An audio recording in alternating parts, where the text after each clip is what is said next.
tarde, sejam todos bem-vindos.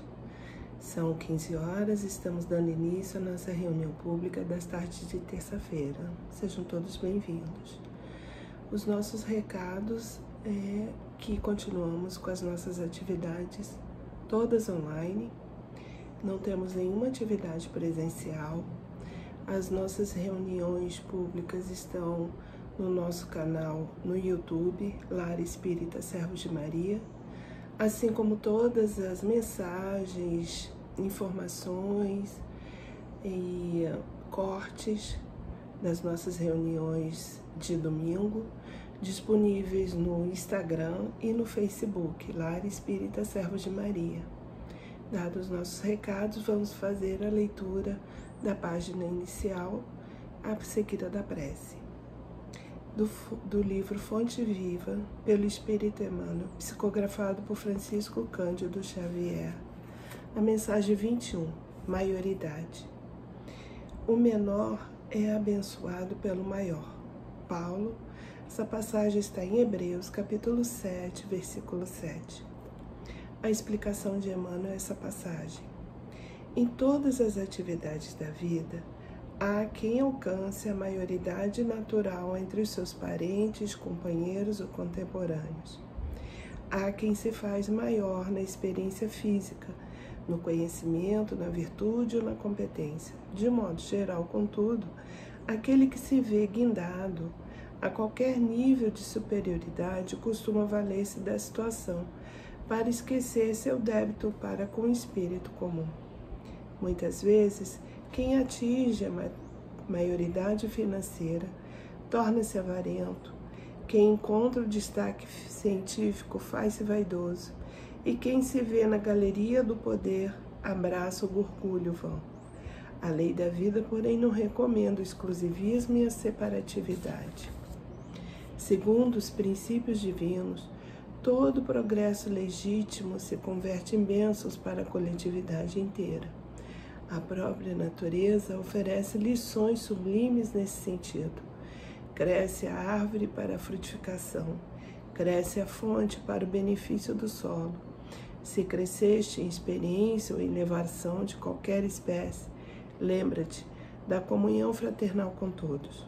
O sol, com seus raios de luz, não desampara a furna barrenta e não desdenha o verme. Desenvolvimento é poder. Repara como empregas as vantagens de que a tua existência foi acrescentada. O espírito mais alto de quantos já se manifestaram na terra aceitou o sacrifício supremo a fim de auxiliar a todos sem condições. Não te esqueças de que, segundo o estatuto divino, o menor é abençoado pelo maior. Vamos orar. Deus nosso Pai, agradecemos por essa mensagem, agradecemos por mais um dia que se inicia, agradecemos por todas as oportunidades que nos são apresentadas, as dificuldades, o fato de estarmos reencarnando agora aqui nesse momento. Agradecemos, Senhor, a tudo, agradecemos o sopro da vida. Que possamos, Senhor, como diz a página, ajudar e estar disponível a quem está ao nosso redor, a quem precisa, com todos os talentos, os benefícios que nós recebemos do Senhor. Abençoe, Senhor, a nossa terra, abençoe a toda a população, os governantes que estão numa posição de poder ajudar a quem precisa, tomando as decisões coerentes e corretas para beneficiar a quem precisa. Que possamos, Senhor, prestar atenção no estudo trazido hoje aqui pela nossa companheira Paula Reis, para que possamos usar como benefício no nosso sentido de analisar e avaliar melhor os momentos da nossa vida. esteja conosco, hoje, agora e sempre. Que assim seja, graças a Deus. Seja bem-vinda, Paula, do Centro Espírita Irmã Rosa, que trará o estudo da tarde de hoje. Muito bem-vinda.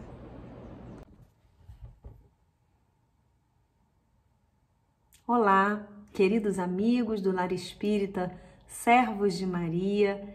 É uma grande alegria poder estar aqui com vocês nessa reunião de corações para juntos refletirmos sobre os ensinamentos de Jesus à luz da doutrina espírita. Que os bons espíritos, trabalhadores dessa casa, possam nos envolver, possam nos intuir para que assim possamos aproveitar da melhor forma essa oportunidade tão feliz. Bom, hoje nós vamos conversar sobre o tema Observai os pássaros do céu, que está no capítulo 25 do Evangelho segundo o Espiritismo, itens 6 a 8. Esse tema, na verdade, ele faz parte do Sermão da Montanha, que conforme está registrado no Evangelho de Mateus, no capítulo 6, e o Sermão da Montanha, como sabemos, é esse grande tesouro que Jesus deixou para toda a humanidade. A síntese do ensinamento de Jesus está contida no Sermão da Montanha, que é essa mensagem de confiança, de amor, de esperança, de absoluta certeza de que Deus, nosso Pai, nunca nos abandona, que nós nunca estamos sozinhos. Então Jesus, após falar à multidão sobre as bem-aventuranças, ele vai fazer referência a elementos da natureza, às flores, aos animais, enfim, ele vai falar à multidão sobre a obra da criação. Como a usar os elementos disponíveis ali, naquele momento, para os que estavam ali presentes, para que eles pudessem compreender melhor os seus ensinamentos. Então, essa passagem nada mais é do que uma forma muito poética, de profunda beleza, através da qual Jesus vai falar sobre a providência divina. A natureza nos provê a matéria-prima, os elementos a serem transformados pelo uso da inteligência humana, pelo uso do seu livre-arbítrio. Então, nós devemos fazer bom uso desses elementos e na certeza de que fazendo a nossa parte, o resto Deus proverá. Então eu vou fazer a leitura dessa passagem, alguns trechos, e vamos trazendo assim alguns comentários para a nossa reflexão. Então Jesus vai dizer assim: não acumuleis tesouro na terra, onde a ferrugem e os vermes os comem, e onde os ladrões os desenterram e roubam.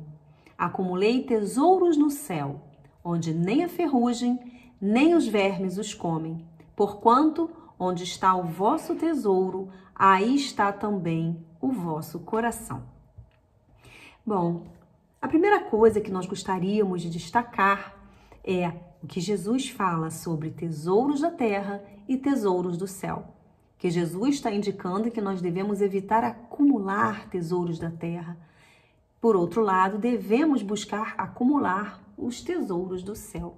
Então, o que seria isso?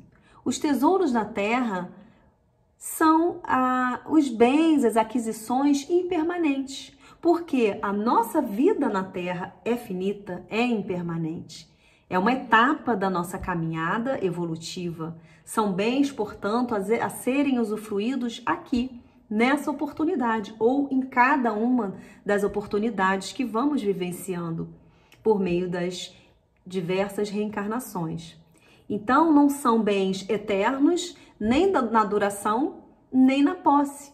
Tanto pela ação do tempo, quanto pela ação de terceiros, esses bens da terra, eles não duram para sempre. Não são posse efetiva do homem.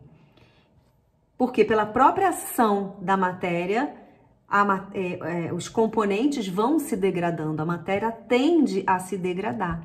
E ao mesmo tempo, algo que nós temos hoje, nós podemos, por diversos motivos, diversas circunstâncias da nossa vida, de uma hora para outra, podemos perder esses bens. Então, são os bens materiais, como o carro, a casa, o celular, enfim, mas também os títulos, a nossa posição social, a posição em uma instituição religiosa. Quantas vezes muitos de nós vão galgando posições, seja na área acadêmica, acumulando os títulos, mestre, doutor, pós-doutor, enfim, dentro de uma empresa, uma instituição, até chegar lá a CEO, como se diz atualmente, né? São aquelas posições mais elevadas na hierarquia de uma empresa, e também nas instituições religiosas, enfim, e diversas situações em que podemos nos encontrar, vamos dizer, numa posição hierárquica elevada, e de uma hora para outra isso pode mudar totalmente na nossa vida. Enfim, os tesouros da terra, em última análise, são aqueles que irão nos acompanhar tão somente enquanto estivermos aqui, ou até mesmo não irão nos acompanhar. Mas certo é que quando regressarmos à pátria espiritual, nós não levaremos essas aquisições com a gente. Por outro lado, os tesouros do céu são aqueles bens, aquelas aquisições do Espírito. E, portanto, carregaremos sim conosco por ocasião do nosso desencarne, quando despertarmos para a nossa vida verdadeira enquanto espíritos imortais que somos. Então, os tesouros da terra são aqueles que nos aproximam da vida material, da vida na terra, da nossa experiência na carne. São finitos como a nossa própria vida corporal. Ao passo que os tesouros do céu são as aquisições do Espírito, como já vimos, e, portanto, nos aproximam da nossa vida verdadeira, de espíritos imortais que somos. Sendo espíritos imortais que fomos criados para a perfeição possível, né? Sendo perfectíveis que somos, são as aquisições que nos apontam, que nos ajudam a caminhar em direção ao reino de Deus. E é importante nós relembrarmos aqui ou ressaltarmos aqui que o reino de Deus, como sabemos, não é um lugar circunscrito, não é uma região geográfica, não, muito pelo contrário. Como diz muito bem Humberto de Campos na sua obra Boa Nova, segundo ele, Jesus se refere ao reino de Deus como a obra divina no coração dos homens. Ou seja, é a edificação da sabedoria, é a conquista do amor através do trabalho incessante na prática do bem. E assim vamos trabalhando o desapego aos bens materiais, o perdão às ofensas, nos aproximando, quem sabe, no sentido de amar os nossos inimigos, porque estamos de fato aqui para aprender a amar. Amar aqueles que são próximos de nós, a nossa família, os nossos amigos, as pessoas com quem temos mais afinidades. Isso é um pouco mais fácil para a gente, né? Mas Jesus quer um pouquinho mais de nós. Ele nos diz que para que a gente realmente alcance o reino de Deus, a gente precisa amar, inclusive, os nossos inimigos. O que nos parece algo muito difícil e talvez realmente para a maioria de nós a gente ainda não consiga isso, mas a gente já sabe que esse é o caminho. Então a gente já pode, deve trabalhar nesse sentido. Se a gente ainda não consegue amar os nossos inimigos, se a gente puder trabalhar para não ter rancor, para não ter raiva, a gente já está caminhando. É preciso nos compreender dentro desse grande processo, nos perdoar diante das nossas limitações, porque se ainda temos muito a percorrer, nós já caminhamos bastante. Se nós tivéssemos condição de olhar para trás e percebermos os erros que já cometemos, nós certamente teríamos esse alcance dentro de nós, no quanto já evoluímos. Mas se Deus não nos permite essa lembrança, é porque certamente lembrar, recordar de situações muito difíceis, talvez mais nos atrapalhasse do que nos ajudasse nesse processo. Então, a lei de amor, o amor de Deus, ele permeia todas as suas leis, que podem ser resumidas na lei de amor, de justiça e de caridade. Então, tudo que vem de Deus, Deus emana justiça, Deus emana amor. E a caridade é o amor em movimento, é o amor em ação. Então, nós precisamos trabalhar no sentido de acumular aquilo que nos aproxima, ainda que de forma muito distante, mas que nos aponta para o reino de Deus, para as aquisições do Espírito. Então, os Espíritos nos dizem, conforme lembramos no Livro dos Espíritos, que nós só somos infelizes quando nos afastamos das leis de Deus, essas leis perfeitas e imutáveis. Então, conhecedores desses ensinamentos, dos ensinamentos de Jesus, com os esclarecimentos da doutrina espírita, precisamos trabalhar nesse sentido, sabendo sim que é uma trajetória, que isso demanda bastante tempo, muitas e muitas reencarnações, mas precisamos trabalhar nesse sentido. Então, buscando acumular esses tesouros que irão certamente nos acompanhar. Então, nesse sentido, todo esforço para cumprirmos as leis de Deus será muito importante nessa nossa trajetória. Bom, eu gostaria de trazer aqui algumas questões do Livro dos Espíritos para complementar esse raciocínio, essas ideias que trouxemos aqui. Bom, primeiro, para nós compreendermos essa nossa trajetória evolutiva, a gente precisa lembrar e entender por que, afinal, que a gente encarna.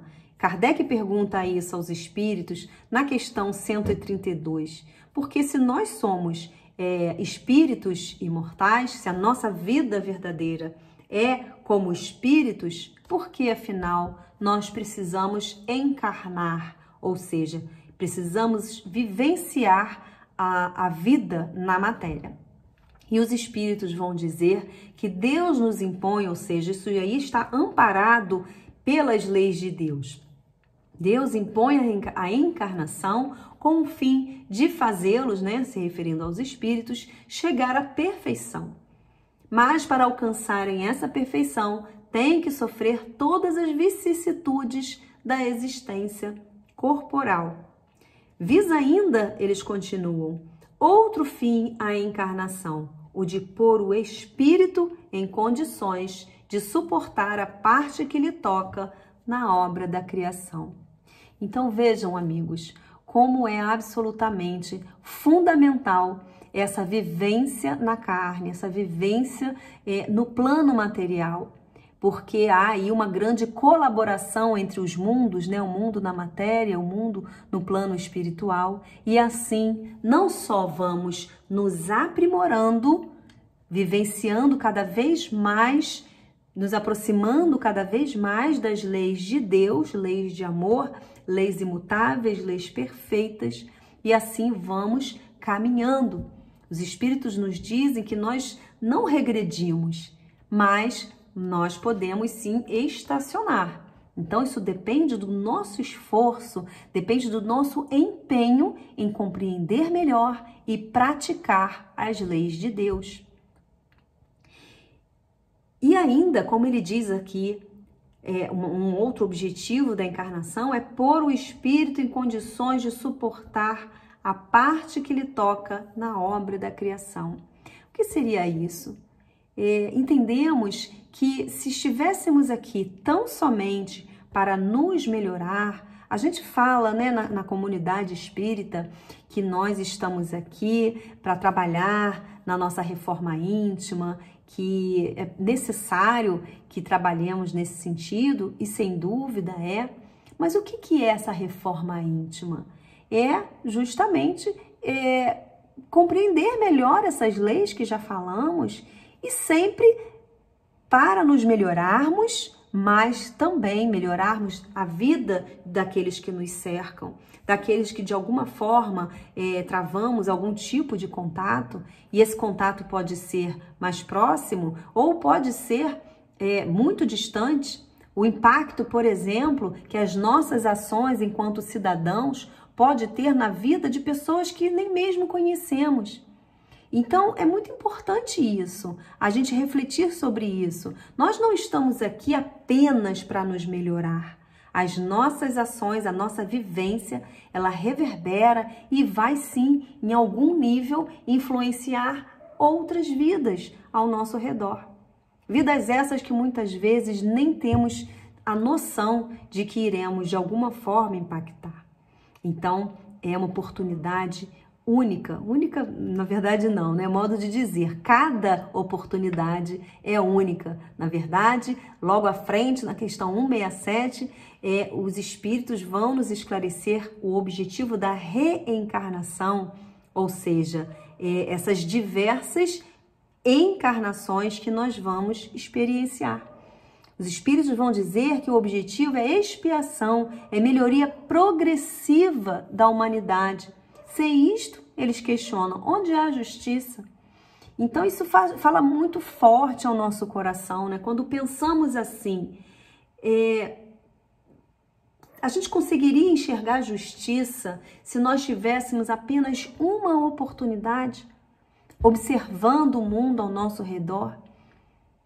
É bem quase que palpável, né? Essa diferença que há em um planeta como o nosso, um planeta ainda de provas e expiações, caminhando no processo de se tornar um planeta de regeneração, mas nós temos tanta desigualdade, há tanto sofrimento no nosso planeta, seja pelas dores das doenças, da fome, das guerras, enfim, a diferença entre as classes sociais, o acesso à educação, à saúde que alguns grupos têm e outros precisam contar ou com ações de governo ou até mesmo com a boa vontade e a caridade de outras pessoas.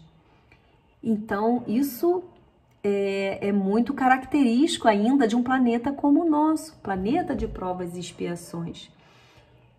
Se a gente considerar que essa seria a única oportunidade, não conseguiríamos enxergar a justiça de Deus nesse processo.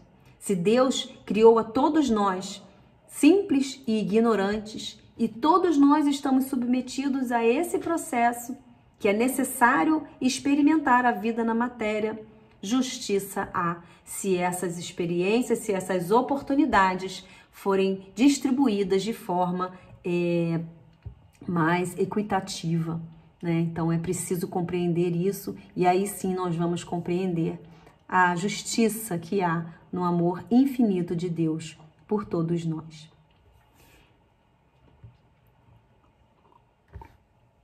Caminhando um pouquinho mais ainda no Livro dos Espíritos, eu gostaria de trazer algumas questões relativas à escala espírita. Então, os espíritos vão nos esclarecer que os espíritos de terceira ordem ou espíritos imperfeitos, eles têm algumas características, como uma predominância da matéria sobre o espírito, há uma propensão ao mal, ignorância, orgulho, egoísmo e todas as paixões que lhes são consequentes. Então, resumidamente, essas são algumas das características dos espíritos de terceira ordem. Então, destacamos essa frase, predominância da matéria sobre o espírito. Então, se há essa predominância, podemos concluir que os espíritos de terceira ordem são aqueles que ainda estão visando acumular os tesouros da matéria, portanto, os tesouros da terra. Na sequência, os espíritos de segunda ordem ou os bons espíritos. Algumas das características desses espíritos. Há uma predominância do espírito sobre a matéria, desejo do bem. Os mais adiantados reúnem o saber, as qualidades morais, ou seja, já caminharam um pouco mais, tanto no campo intelectual, como também no campo moral. Não estando ainda completamente desmaterializados, conservam mais ou menos, conforme a categoria que ocupem, os traços da existência corporal. Por fim, os espíritos vão dizer que esses espíritos de segunda ordem compreendem Deus e o infinito, já gozam da felicidade dos bons, são felizes pelo bem que fazem e pelo mal que impedem.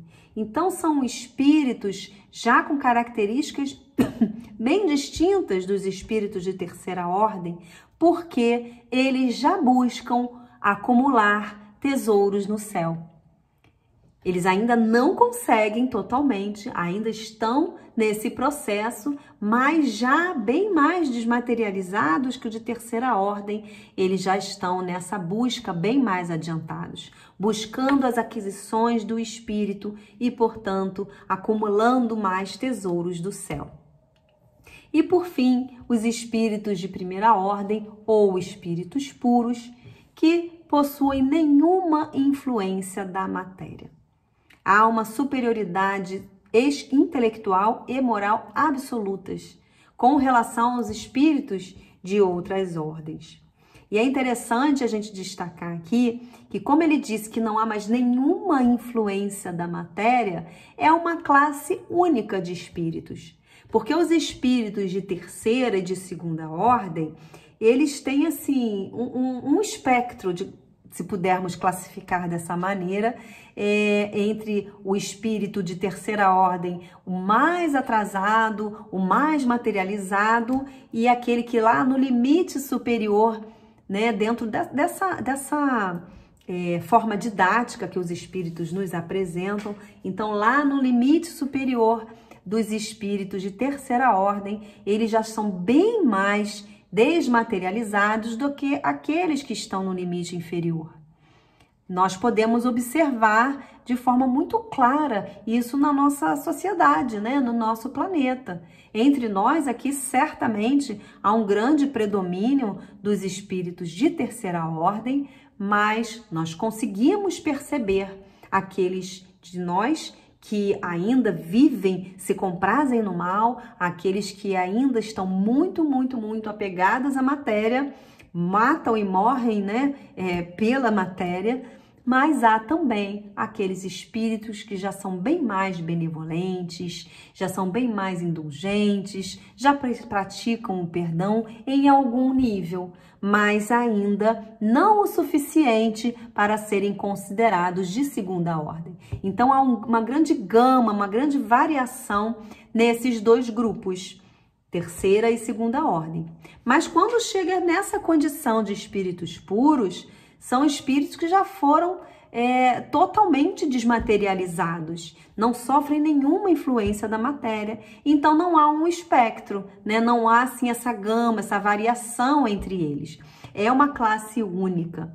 São os espíritos que compõem essa classe, eles já percorreram todos os graus da escala e se despojaram de todas as impurezas da matéria. Tendo alcançado a soma de perfeição de que é suscetível a criatura, não tem mais que sofrer provas nem expiações. Então, são aqueles espíritos que encarnam somente em missão. Eles não precisam ser submetidos a provas, muito menos a expiações. Então, é a conclusão que a gente chega, que os espíritos que só acumularam os tesouros do céu são os espíritos puros ou espíritos de primeira ordem.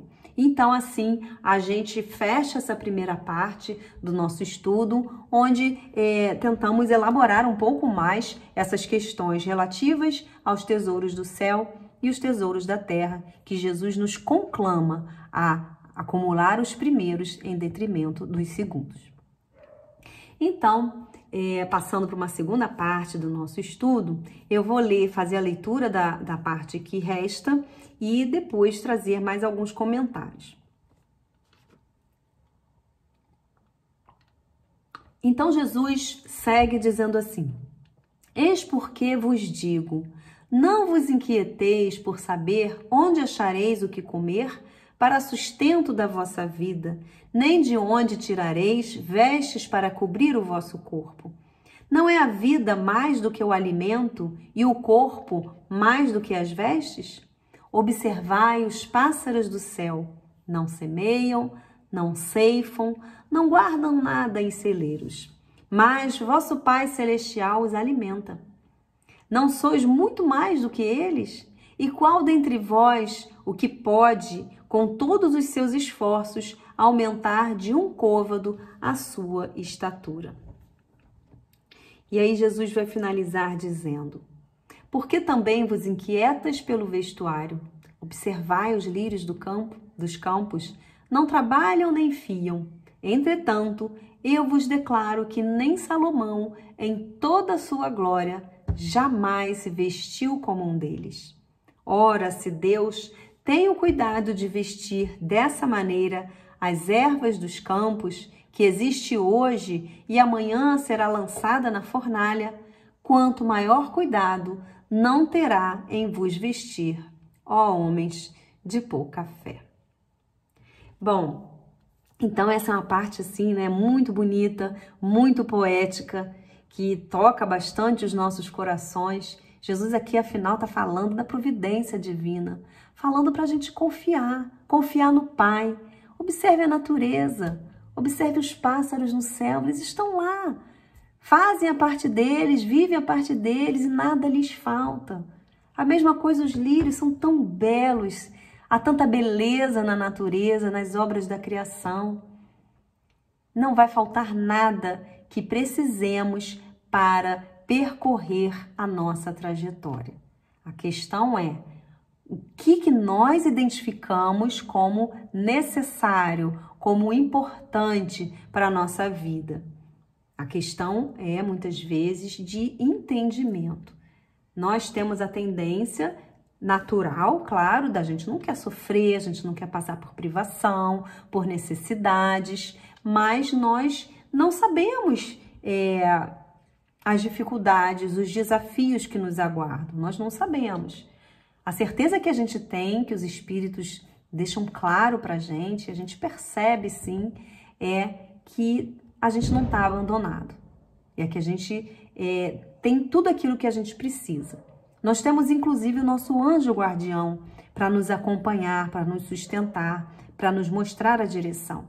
É preciso trabalhar e confiar. Não no sentido de ficarmos assim acomodados, né? Mais para frente a gente vai trazer algumas questões sobre isso. Mas é preciso trabalhar, fazer a nossa parte e ter fé no Pai.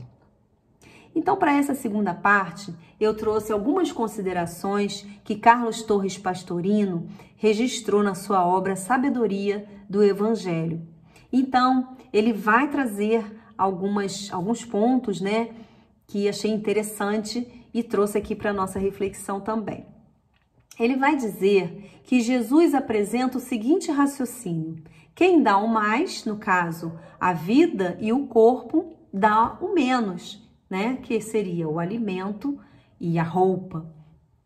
Quem alimenta as aves, alimentará também os homens.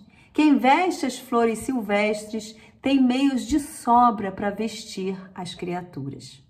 Porque o cuidado que o Senhor da vida dispensa às coisas mínimas, diz Torres Pastorino, demonstra a dedicação alerta de Deus, atento aos pormenores dos mais pequeninos seres.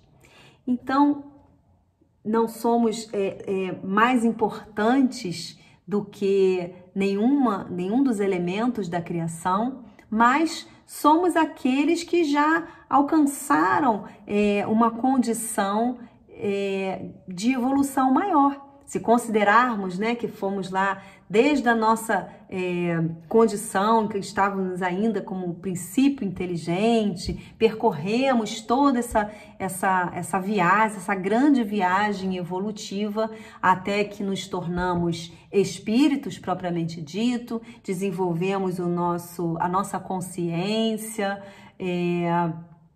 nos despojamos um pouco do instinto, hoje já temos a inteligência mais desenvolvida, então tudo isso faz parte, né? Então, nesse sentido, nós não somos mais importantes, mas nós já estamos em condições de viver as experiências na matéria, já estamos individualizados, já temos o nosso livre-arbítrio, então nós já caminhamos bastante. Nada há de nos faltar. Se não falta para aqueles que ainda estão lá atrás, nessa trajetória, não há de faltar para a gente também. Então, Torres Pastorino, ele vai dizer que o ponto básico dessa mensagem é a não preocupação, porque a preocupação é quando nós nos ocupamos antecipadamente em relação a algo. Então, a partir do momento em que vamos nos preocupando, ou seja, antecipando os fatos, nós vamos ter uma perda do sossego, que vai sendo causada por esse sentimento de responsabilidade. Claro que é importante, precisamos ter responsabilidade, mas tudo a seu tempo, né? Então a gente vai muitas vezes ficando com uma ideia fixa, permanente, que vai nos dominando antecipadamente, vai nos perturbando o nosso pensamento. Nós então vamos tendo insônia, vamos tendo dores no corpo, enfim, nos preocupamos demasiadamente com essas questões. Um exemplo, assim, que eu trago é quando a gente tem oportunidade de fazer algum desenvolvimento acadêmico em que precisamos fazer alguma monografia ou uma tese, ou enfim, um relatório em algum ambiente corporativo. É preciso, por exemplo, que a gente tenha as melhores fontes possível. Ninguém vai fazer uma monografia, um trabalho, vai defender uma tese se não tiver assim um embasamento teórico para o seu trabalho, né? Que posteriormente servirá de base para as conclusões do trabalho. Então, é importante que se tenha acesso a boas fontes, né? Boas referências. Mas aquele estudante ainda que não tem muita experiência, ele tem uma tendência a sair buscando muitas fontes, muitos artigos, muitas referências, e às vezes ele fica perdido diante de tudo aquilo. Por onde eu começo? Será que todas essas fontes são confiáveis? Aliás, vivemos tempos de internet em que parece que estamos nos afogando em um mar de informações incorretas, informações distorcidas. Nós vivemos isso num passado recente, em que ficou muito evidente isso na pandemia, informações desencontradas, informações erradas, e agora, mais recente, na verdade, ainda estamos vivendo nesse momento da nossa eleição aqui no Brasil. E sabemos que isso é um fenômeno mundial. Em outros países isso também está acontecendo e é preciso lidar com isso da melhor forma, porque isso influencia na vida das pessoas. Então, se a gente não sabe separar o joio do trigo, se a gente não sabe quais são as boas fontes, nós vamos nos perdendo e vamos indo para caminhos que não vão se sustentar, não vão nos levar para enfim, não vão nos ajudar na nossa caminhada. Vamos cometer equívocos, muitas vezes graves, vamos influenciar negativamente na psicosfera do nosso país, do nosso planeta, vamos influenciar negativamente na vida das pessoas. Então, como é importante nós termos essas fontes boas, nós utilizarmos o exemplo de Kardec como bom senso, o uso da razão. Não é que a gente vai viver uma vida cética, não é isso, mas a gente precisa ser cético na medida certa. A gente precisa desconfiar, a gente precisa checar. Nossa, como a gente vive assim, bombardeado muitas vezes nos grupos de WhatsApp, seja no trabalho, na família, enfim. Quantas e quantas informações que não são checadas e são compartilhadas assim com uma velocidade absurda, impressionante. E muitas vezes vai se perdendo o controle disso. Então, voltando lá ao nosso exemplo da monografia, da tese, somente com a experiência e com um bom orientador, o estudante vai tendo condições de ir nas boas fontes. Ele vai compreendendo que ele não precisa ir em todas as fontes, ele precisa ir nas boas, naquelas que vão agregar valor ao seu trabalho, aquelas que vão lhe ajudar a desenvolver aquilo que ele precisa desenvolver. E nesse sentido, um bom orientador é fundamental. O bom orientador não é aquele que vai fazer o trabalho pelo estudante, muito pelo contrário. Ele quer que o estudante ele ganhe autonomia, ele possa caminhar sozinho, mas ele está ali para amparar.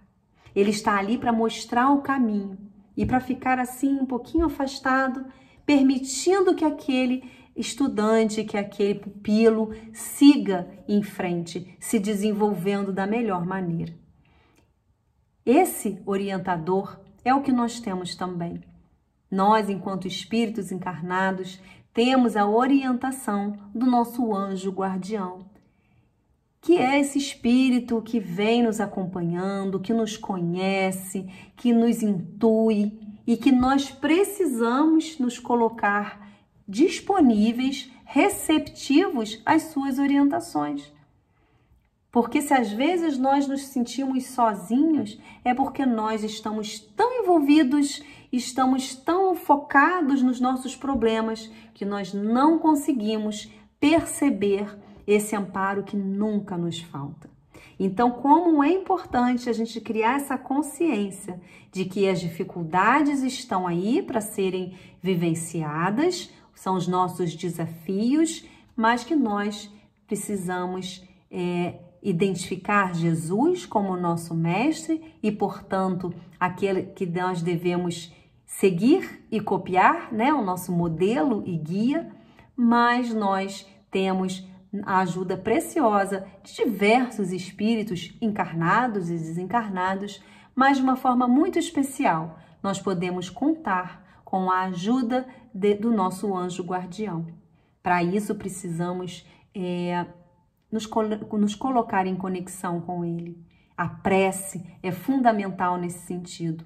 É o momento em que, de fato, nos colocamos receptivos. Então, que não nos esqueçamos disso, que nós não estamos sozinhos. Mais à frente, Kardec vai dizer, ele vai fazer um comentário no Evangelho segundo o Espiritismo sobre essa passagem. Ele vai dizer, ele vai destacar um outro ponto que é muito importante também. Ele vai dizer que interpretadas a letra, né, literalmente, essas palavras de Jesus, ele vai dizer que elas seriam a negação de toda a previdência, de todo o trabalho e, conseguintemente, de todo o progresso. Então, será, como eu já falei lá atrás, né? Será que a gente deve simplesmente esperar que tudo caia no nosso colo, que tudo chegue com facilidade? Eu não preciso fazer nada não, o que tiver que ser será, deixa a vida me levar. Então, será que faz sentido a gente pensar em Jesus com essa posição? Certamente que não. Jesus nos convida à ação o tempo inteiro. Ele nos ensina o amor, ele nos ensina que Deus nos oportuniza, mas Jesus nos fala que precisamos trabalhar, que precisamos arregaçar as mangas, porque nada cai do céu para nós. E Kardec vai falar sobre isso também no Livro dos Espíritos, quando fala da necessidade do trabalho, que fala que trabalho é uma lei da natureza. E os espíritos vão confirmar, vão dizer que sim, o trabalho é uma lei da natureza e por isso mesmo que constitui uma necessidade. Eles vão dizer que a civilização obriga o homem a trabalhar mais porque lhes aumenta as necessidades e os gozos.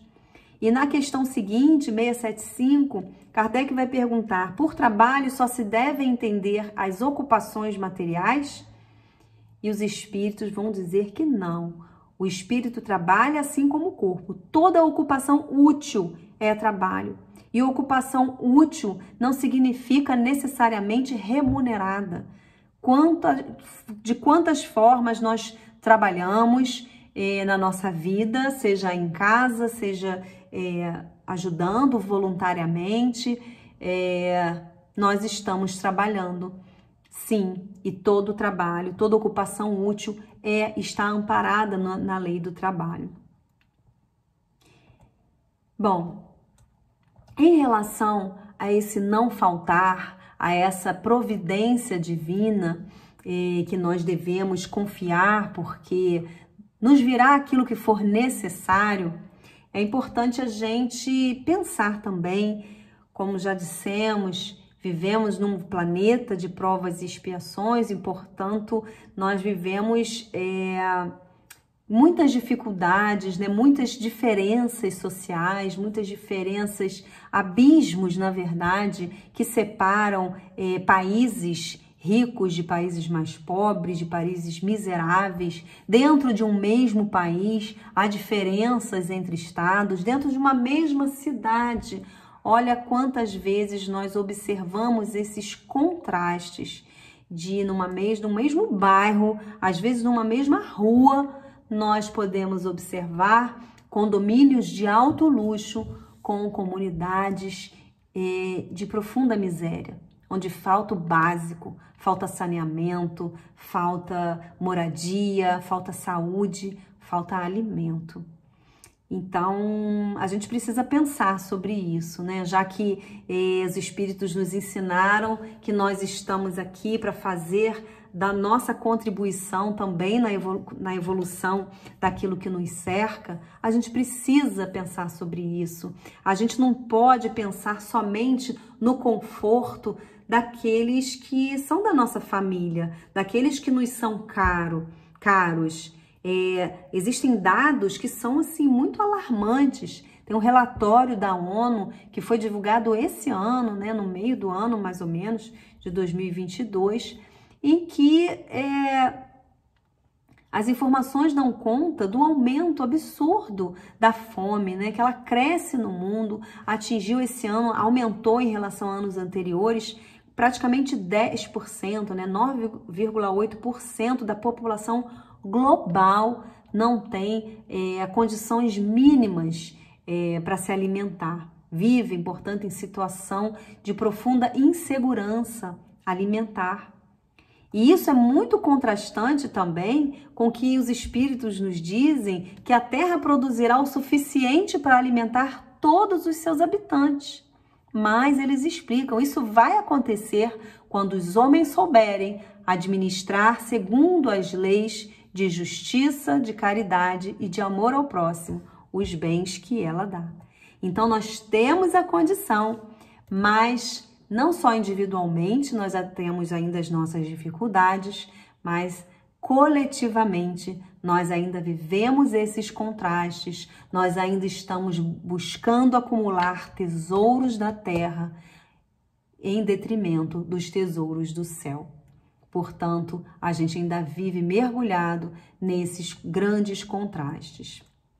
Então, meus amigos, já caminhando para o encerramento da nossa participação, eu gostaria de convidá-los nesse momento para a gente mentalizar o voo dos pássaros, aquela imagem tão bonita, aquele céu no fim de tarde, um céu com as tintas já douradas, e que nós observamos aquele voo característico em V, quando eles se agrupam e vão voando assim nessa conformação. Os especialistas dizem que há um motivo para isso.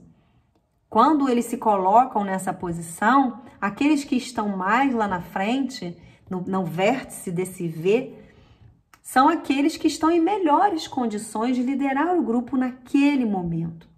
E mesmo assim, esse V, ele vai se abrindo de forma que, como eles enfrentam o vento e como eles conseguem visualizar a trajetória, né, o itinerário deles ali, eles vão contribuindo para que o voo seja o melhor possível, para que eles não se cansem tanto. E assim eles vão ainda se revezando, se alternando nessa posição de liderança. Aquele que ficou mais cansado, ele vai para uma posição mais à retaguarda e um outro vai indo então mais à frente. E isso gera benefício para todo aquele grupo. Porque à medida em que eles vão se cansando menos, que eles vão se revezando nos papéis, esse voo pode durar mais tempo. Assim, eles vão fazendo menos paradas, menos pousos, e então o deslocamento se dá num tempo menor. Eles vão sendo expostos, menos expostos aos predadores, então eles vão sobrevivendo mais, eles vão tendo mais um voo melhor para todos.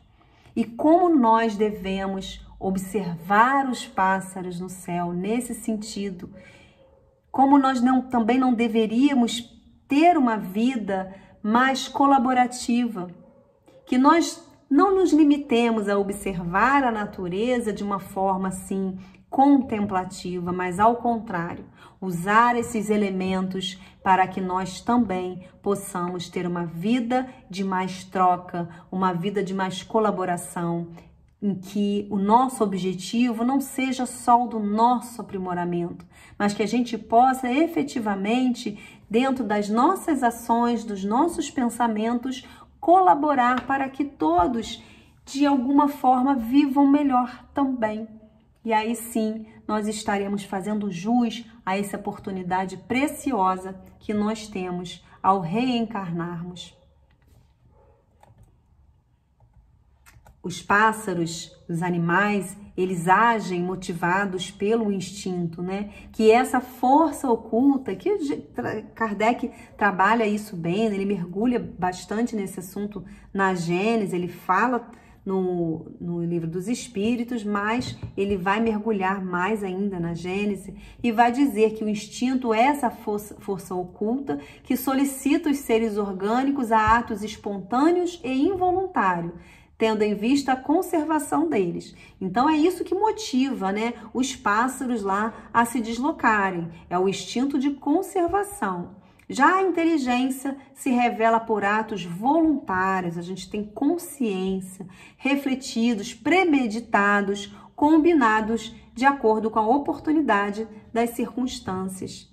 Então, graças ao instinto, as aves e os outros animais que migram vão encontrando condições melhores para sobreviver, e isso é uma lição muito grande. Imagine se nós, que já temos a nossa inteligência mais elaborada, mais desenvolvida, pudéssemos imprimir um outro olhar nas nossas ações, para que pudéssemos construir uma sociedade mais colaborativa. Uma sociedade inteira na busca de um mesmo objetivo, assim como os pássaros que se deslocam. Não de sermos iguais, né? Porque nós somos diversos, nós somos plurais, mas nós temos condições de viver melhor, respeitando as culturas, os gostos, as vontades, respeitando até mesmo o nível evolutivo de cada um de nós, mas nós juntos podemos sim contribuir para uma vida melhor. E a gente está aqui para isso, né? Com esse objetivo. Jesus nos mostrou o caminho e nós precisamos compreender melhor e viver efetivamente esses ensinamentos. E a doutrina espírita vem nos mostrar que por meio da reencarnação, das oportunidades sucessivas de vivência na matéria, nós vamos também, assim como os pássaros, nos revezando nesses papéis. Ora reencarnamos como pais, ora reencarnamos como filhos, em posições hierárquicas mais altas, mais baixas, nas empresas, na vida social.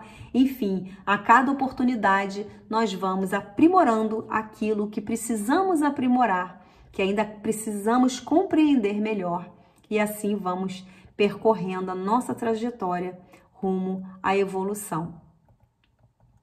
Então, meus amigos, que possamos observar os elementos da natureza, assim como Jesus nos propõe, Jesus nos convida a todo momento e de forma muito especial nessa passagem que está no Sermão da Montanha, que possamos observar os pássaros, observar os lírios e aprender com eles.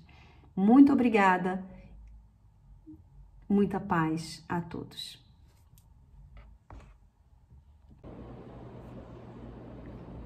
Obrigada, Paula, pelas suas palavras. Muito obrigada pelas reflexões. E vamos fazer a nossa prece de encerramento. Jesus, querido amigo, Maria, Mãe Santíssima, amigos espirituais do Lar Espírita Servos de Maria, agradecemos a possibilidade de termos ouvido e participado da reunião de hoje. Agradecemos a toda essa ajuda que recebemos da espiritualidade, que possamos ser abençoados e acompanhados durante essa semana que se inicia, e que possamos estar todos juntos na próxima semana para dar continuidade, análise e avaliação do Evangelho trazido por Jesus. Esteja conosco hoje, agora e sempre, que assim seja, graças a Deus.